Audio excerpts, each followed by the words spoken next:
first introduction to like emo music was in 2017 when I was in 6th grade. Me and my friend were just showing each other songs that we liked, and then we got to MCR, and little did I know it would change my life. I went home and I listened to all of the Black Parade, and I obviously loved it because it's a great album. And 8 years later, I just watched them perform the Black Parade for the first time in like literal years. And music, but like more specifically alternative music, it's just gotten me through so much. And I've been to so many concerts and I have loved every single one of them. My first concert that was like alternative was when I went to see 21 Pilots in 2017 with a different friend of mine. It got me through some pretty tough times in middle school. And when I got to my freshman year of high school, that's when I really got into alternative music. And as most people who go through an emo phase know, that's also accompanied by like dressing alternative, the beliefs of people who are alternative, and what's important for this video, joining online groups that are based around being emo. My freshman year was during COVID, and so because I was locked in my house and I just had a lot of spare time to be on the internet, that was when I really got into it. My For You page started just slowly becoming exclusively other alternative people. Same with my YouTube, same with my music, and basically every other online aspect of my life. This was honestly pretty good for me because I found other people who were like into the same things as me. But like, let's be for real, everybody who was watching this went through 2020 COVID, and you guys all know how poor everyone's mental health became. This isolation of me doing nothing but spending time on the internet did not help. Having complete unlimited access to the internet, especially at such a young age, that is not a good thing. And it led me to believe some things that are just completely unsafe. And one of the biggest ones was the fact that self-harm was just like normal. I'm going to real quickly say this is your final trigger warning for this video. This video is going to be talking about self-harm and how it affects young people who may not know any better. If you're not comfortable listening to that or are worried it may cause a relapse, please do not watch this video. And most importantly, if you need someone to talk to, 988 is the National Suicide Prevention and Mental Health Hotline. Please call or text it if you think you need to. Another thing I'm going to say, I'm going to be showing examples of posts people have made. There's not going to be any actual pictures of it because I just don't feel it's necessary, and I worry about completely just adding to the glamorization myself. Any actual graphic sensitive stuff will be blurred, but I know certain imagery can affect people. There are also going to be small mentions of eating disorders, but nothing too graphic and not extensive because I just don't personally have any history of that. If you don't want to see those things in this video, I completely understand and I recommend you just don't watch it. Okay, now here's the disclaimer for the opposite side of the spectrum. I know you can make vent posts. I have done it. I mean, we anyone who has struggled with it has all done it. But what isn't a vent is posting fresh self-harm scars with no trigger warning. And even if you do have a trigger warning, that's still not okay.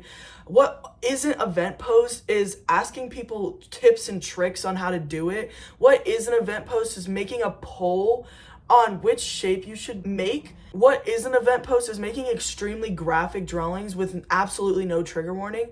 There is a way to vent post without making others uncomfortable and without making them want to relapse. But I'll get more into that later. I just wanted to get that out there at the beginning before anyone's like, it's just vent posting. I'm not saying anything wrong. Yes, you are, and you know you are because you wouldn't be censoring this stuff if you thought that it was right. The start of the emo scene was actually much earlier than people think.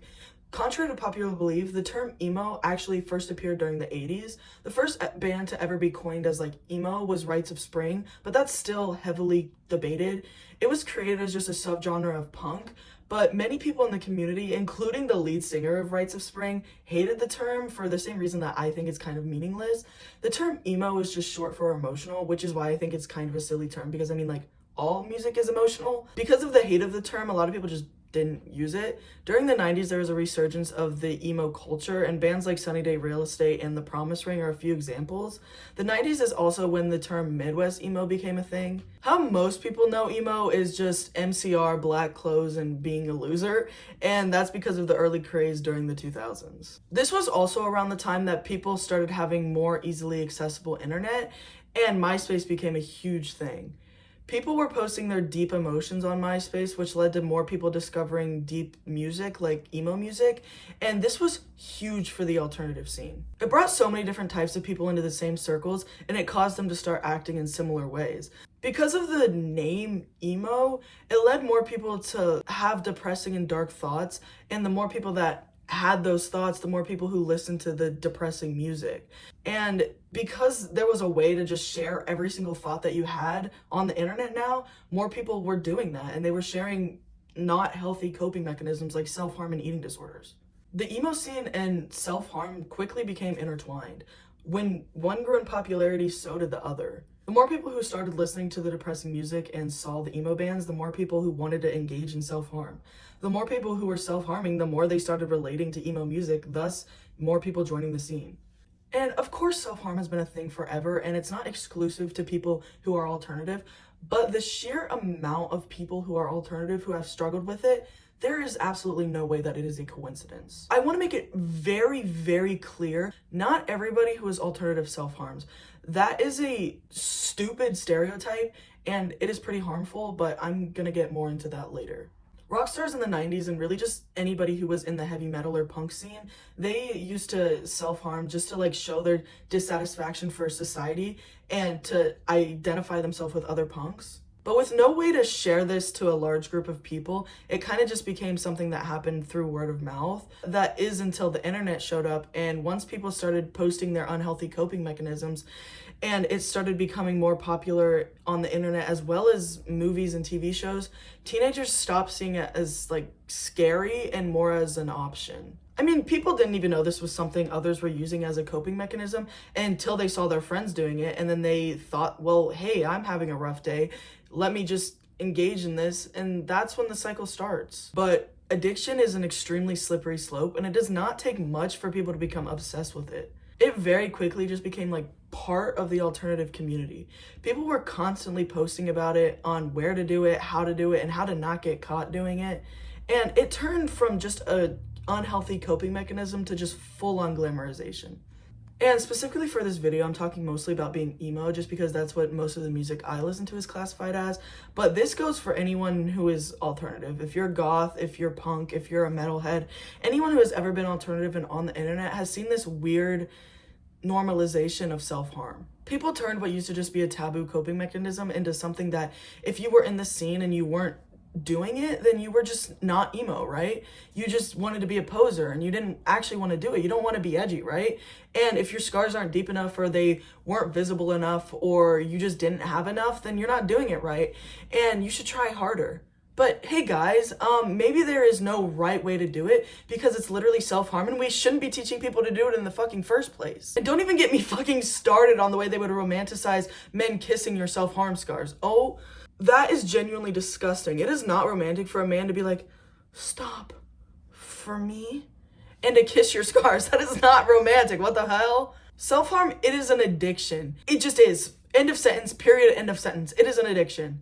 And you would never go up to somebody with like, let's say a coke addiction, for example, and fucking rub their nose and be like, you'll stop for me, right? Because that's insane. That is so weird. So why did we romanticize doing that to people with self-harm scars?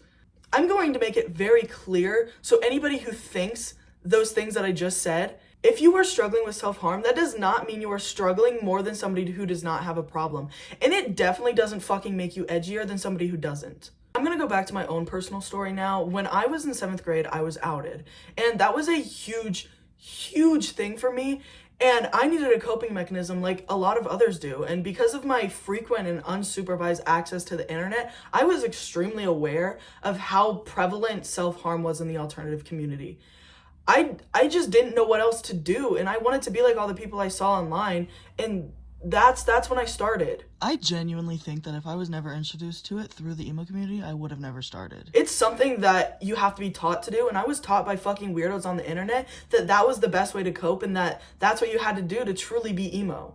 I had to sit up for this part. I'm getting fucking pissed off. When I was a freshman, it's when I really started diving more into the alternative community, and my problem followed.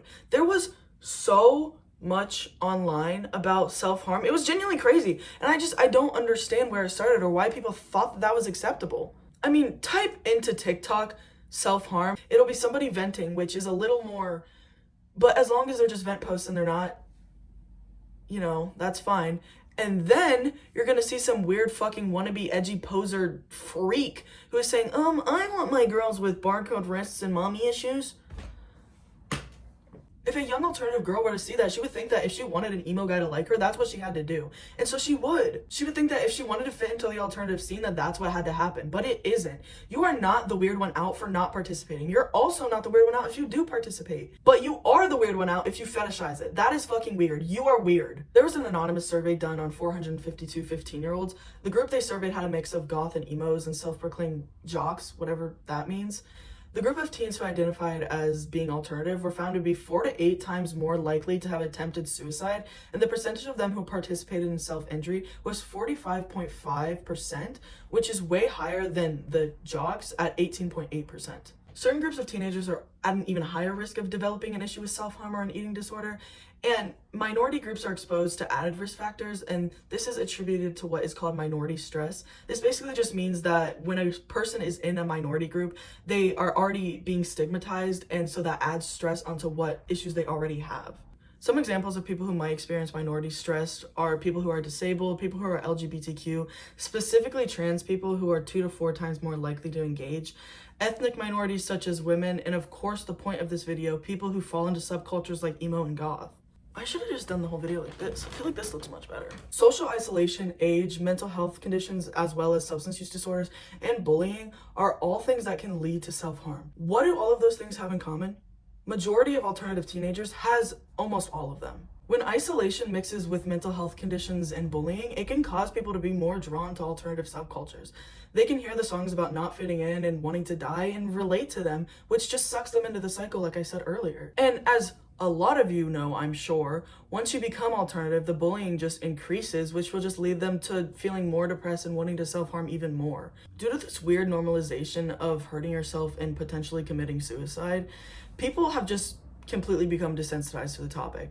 Tumblr and Pinterest were also huge during this era of the internet, but even today, I can open the app and see things that I absolutely should not be able to see. I genuinely can't even imagine what was posted before guidelines were put into place. I'm gonna show you guys a few examples, and they are genuinely insane, and I just don't understand why anybody would think that this is an appropriate thing to post onto a platform where young people can see it.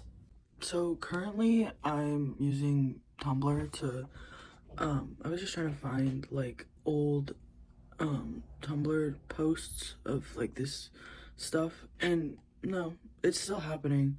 This literally was posted last week. I thought it was just something that happened earlier, but no, it's still a thing, which is even more upsetting because now the internet is so much more accessible, especially to younger people, and that is so upsetting. This is upsetting to me, somebody who is healed from that, somebody who is actively in that. I don't know how they would avoid this, you know what I mean? But this is crazy. Why are we using bows and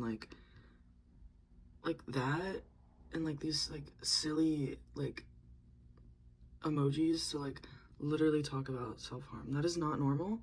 And this is literally what I mean by we're romanticizing it. I understand that you can post stuff about your recovery. We've all done it. I've done it. Every single person who has ever been in recovery has done it.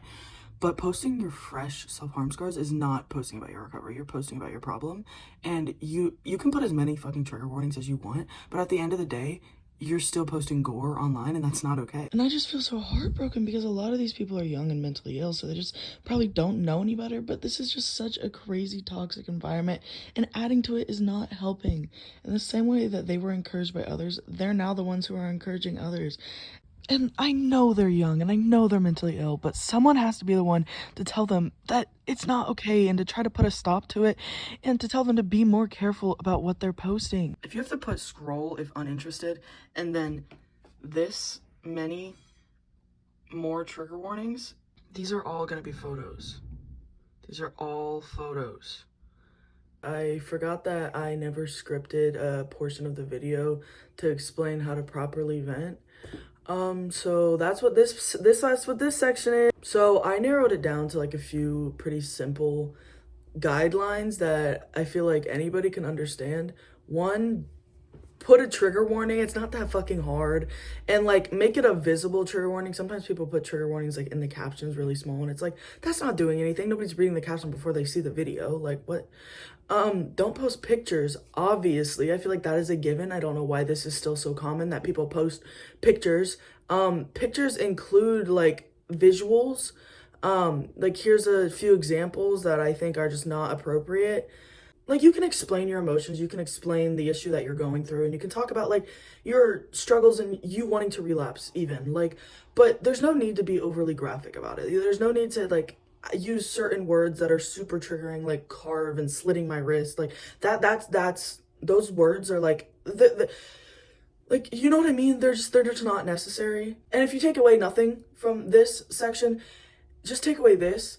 If you were to see somebody else posting what you are about to post and you would find it triggering and you would probably relapse from seeing it, hey, maybe reword it. It's not that hard. Like, you know what I mean? It's really not. I mean, these were posted recently.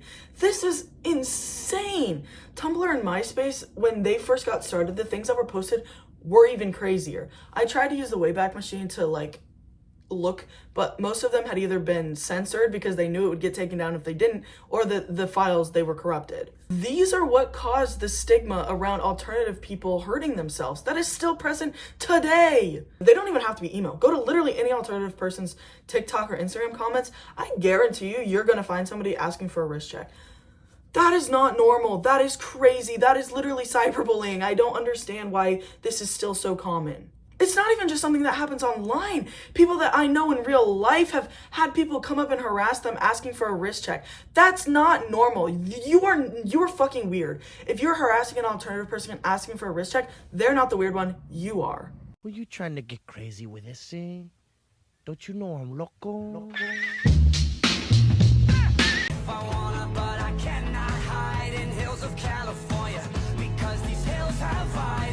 I truly believe we should start doing this shit more. I mean, like, what do you expect to happen? Genuinely, you're gonna ask an uncomfortable question and not expect an uncomfortable response? Something that is super unique to Gen Z is how nonchalant we are when joking about suicide. I mean, anyone who even knows me knows that if I even just have a minor inconvenience, the first thing I'm gonna say is I'm gonna fucking kill myself. That's crazy though. Like, take a step back and think about that. Like, that's we are so desensitized to it, and that is an issue. And obviously it's not true. It's just something that you say, but like, it's still insane. Our first response to being upset shouldn't be joking about committing suicide. That is something that is completely unheard of in the older generations, and I've even gotten in trouble from my grandma for saying it in front of her. And I'm obviously not saying that the emo community has caused us to do that. I mean, people who aren't even emo do it. I do think that it, along with suicide being so popular in movie and TV shows, has completely desensitized teenagers to the idea of suicide though. And like I said, it's not even just emo and goths. Literally everybody that I know who is a teenager says it. It's just become like a substitute for, oh, this is inconvenient. And like, I don't think it's something that necessarily needs to change as long as it's not affecting your own mental health or people around you's mental health. But it's just another thing that proves like how suicide is a constant in all of our psyche, and we just don't even think about it, but it's probably doing nothing but affecting us negatively. Suicide, it isn't a joke, it's an epidemic. In 2022, 13.62% of every 100,000 people between the ages of 15 and 25 committed suicide. That is absurdly high, and I do not think the glamorization of it is helping at all. 13 Reasons Why has been heavily criticized for how they handle Hannah's death, and I honestly agree. I didn't even finish the show because it was so upsetting. They made it seem like suicide is just something that like, oh, I get to send these quirky little tapes and I get to get revenge on all the people who wronged me. That is like the definition of glamorization. It is not fun. It is a tortured person who thinks that there's no other way out. Suicide is something that definitely needs talked about, especially for teenagers in that age range. But there is a way to do it and there is a way not to do it. Dead Poet Society and The Perks of Being a Wallflower, I think, are much better representation of it. They don't make it raunchy and they don't use it as a comedic plot point. They showcase what can cause teenagers to commit suicide. All three of those movies are mainly watched by other teenagers, and people need to be way more careful with the way that they portray suicide to not make it look so appealing. Certain shitty shows weren't the only thing that encouraged teenagers to take their lives. Games like the Blue Whale game took over the internet in 2016, and I honestly really want to make a video about this, but I'm just probably not going to because there's already so many videos about it and I don't want my entire channel to be about self-harm.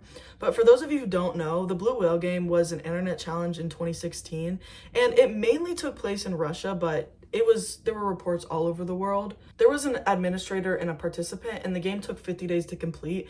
Every single day, the administrator would give the participant a new challenge. It started off like easy as just like wake up at early hours of the morning, watch a scary movie alone. But then it just turned into self-harm. They would ask you to carve things into your arm. They would make you shapes into your arm and send them pictures of it.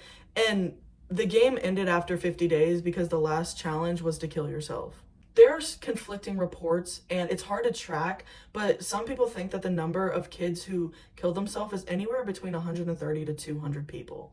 Some people say that this number is way too high, but I honestly don't think it matters. I think any number of people who took their life from this game is too many. This obviously was not exclusive to alternative people, but I just wanted to talk about another example of self-harm and suicide being promoted online when it absolutely should not be. The gardeners have planted white roses when I specifically asked for red.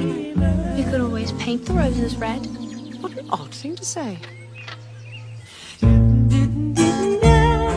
Musicians during the early emo days were obsessed with making their lyrics edgy and depressing, which honestly did nothing but lead to terrible lyrics about self-harm, which promoted the idea to their teenage fans. Once again, there is a way to talk about suicidal thoughts and self-harm without glamorizing it. And those of you who know me may think this is a little biased, but I think Pierce the Veil does a great job at showcasing having these tendencies and not glamorizing it. Vic Fuentes isn't normalizing it, he's just talking about his own experiences with it.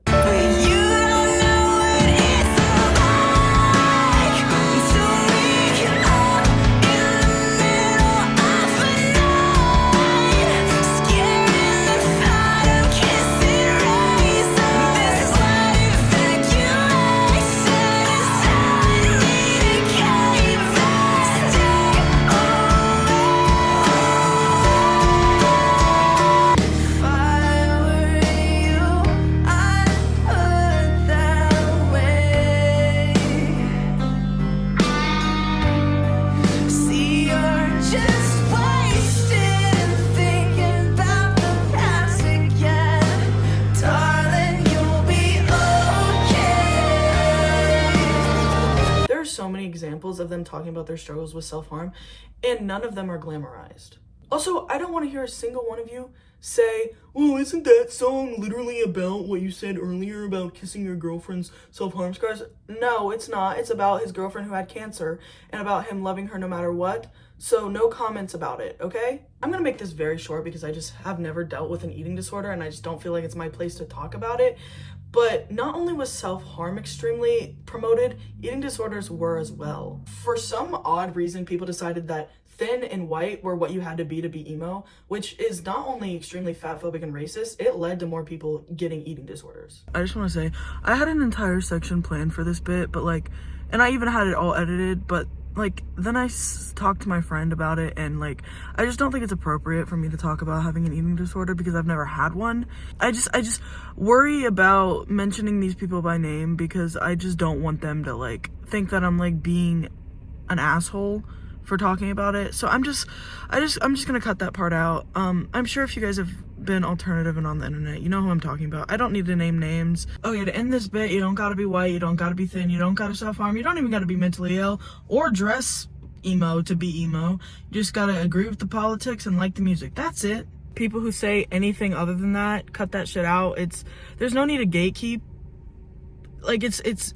That's it. There's no need to gatekeep. Lastly, I just want to say a big fuck you to Onision.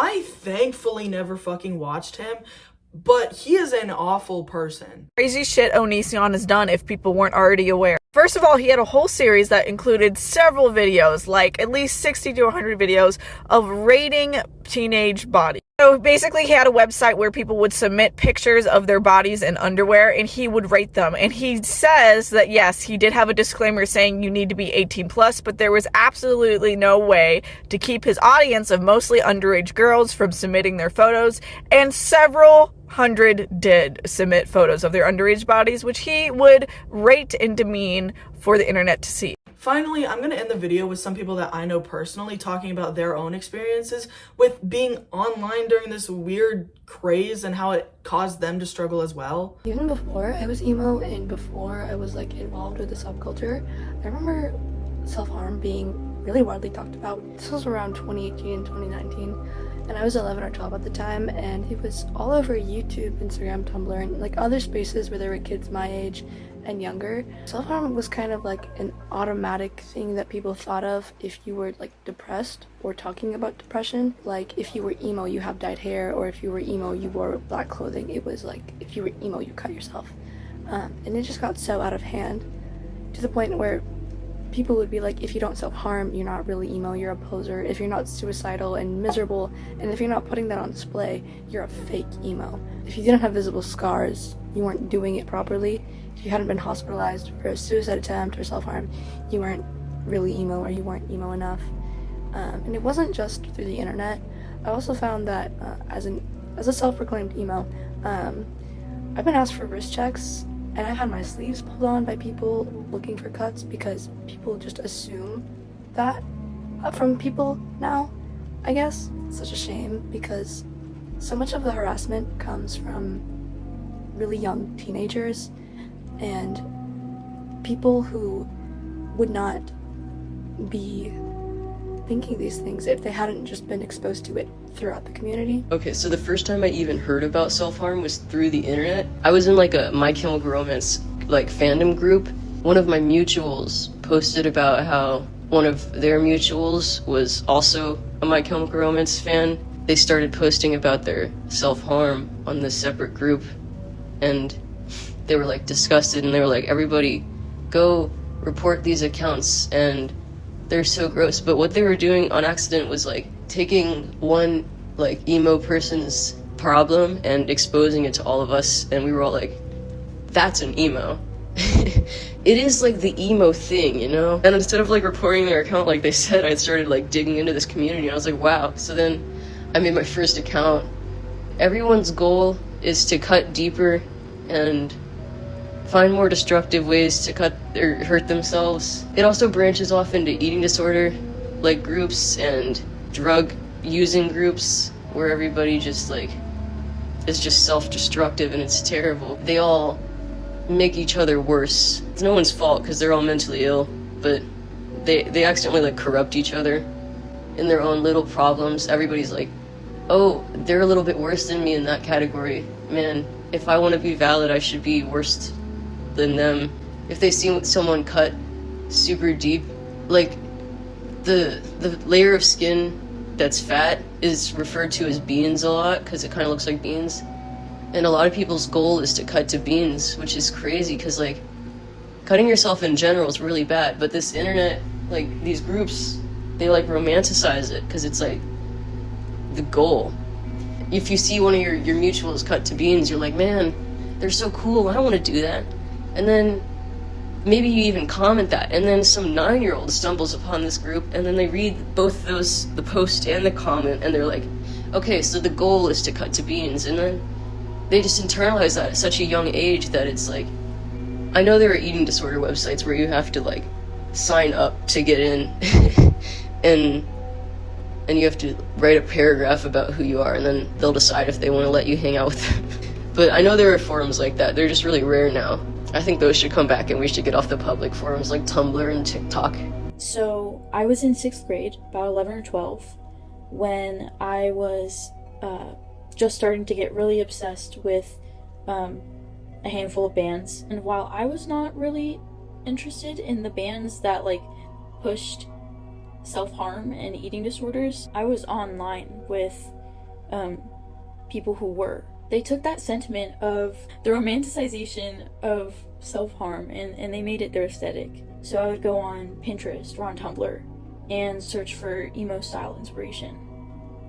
And what would come up was a bunch of cutspo and thinspo.